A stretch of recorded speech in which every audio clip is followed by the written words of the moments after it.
और दिल्ली चुनाव को लेकर एक तरफ आम आदमी पार्टी सभी सीटों पर उम्मीदवारों का ऐलान कर चुकी है। कांग्रेस ने भी 21 उम्मीदवारों की लिस्ट जारी की, लेकिन सबकी निगाहें बीजेपी पर भी हैं कि आखिर बीजेपी क्या प्लान कर रही है। दरअसल माना जा रहा है कि सूत्रों के मुताबिक खबर यह है कि किसी भी सूरत में आम आदमी पार्टी को दिल्ली विधानसभा चुनाव में बीजेपी हैट्रिक लगाने नहीं देना चाहती। यही वजह है कि बीजेपी जल्दबाजी में नहीं है और जिस तरह से हरियाणा और महाराष्ट्र में चर्चाएं चल रही थी कि बीजेपी की स्थिति कमजोर है, हालांकि जब नतीजे आए और ग्राउंड पर प्लानिंग के आधार पर बीजेपी उतरी तो विरोधियों को चारे खानों चित कर दिया। हर तरफ से दरअसल बीजेपी को गेन हुआ। बीजेपी नेतृत्व ऐसा ही कोई चौंकाने वाला दांव दिल्ली चुनाव में भी खेलने की तैयारी कर रहा है। बीजेपी का स्पेशल प्लान क्या है, समझिए। दरअसल सूत्रों से खबर यह है कि दिल्ली चुनाव में कई बड़े नेताओं को बीजेपी उतार सकती है और इसमें सबसे बड़ा नाम है पूर्व केंद्रीय मंत्री स्मृति ईरानी का।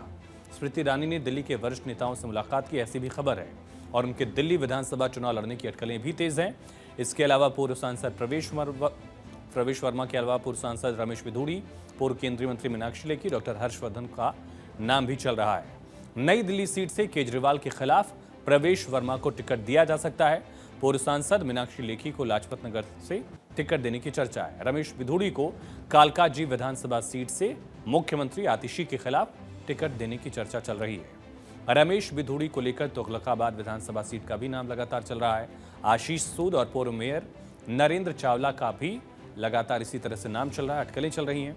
पूर्व केंद्रीय मंत्री डॉक्टर हर्षवर्धन को कृष्णानगर या शकूर बस्ती से मौका दे सकती है पार्टी। पूर्व केंद्रीय मंत्री विजय गोयल, आशीष सूद और नरेंद्र चावला जैसे नामों को लेकर चर्चा है। स्मृति ईरानी का नाम इसलिए भी सुर्खियों में है क्योंकि दिल्ली बीजेपी की ओर से सीएम पद को लेकर अब तक कोई चेहरा साफ नहीं किया गया और अरविंद केजरीवाल भी इस मुद्दे को लेकर भारतीय जनता पार्टी को घेरते रहे। स्मृति ईरानी मोदी सरकार में 2 बार केंद्रीय मंत्री रही हैं। लोकसभा चुनाव 2024 में उन्हें अमेठी से हार का सामना करना पड़ा। इसके बाद उनके दिल्ली से चुनाव लड़ने की बात लगातार चल रही है और अगर वो दिल्ली विधानसभा चुनाव लड़ती हैं तो तय माना जा रहा है कि पार्टी उन्हें कोई बड़ी जिम्मेदारी देने पर विचार कर सकती है। स्मृति ईरानी ही नहीं, बीजेपी कई और पूर्व सांसदों पर भी दांव लगाने की रणनीति तैयार कर रही है।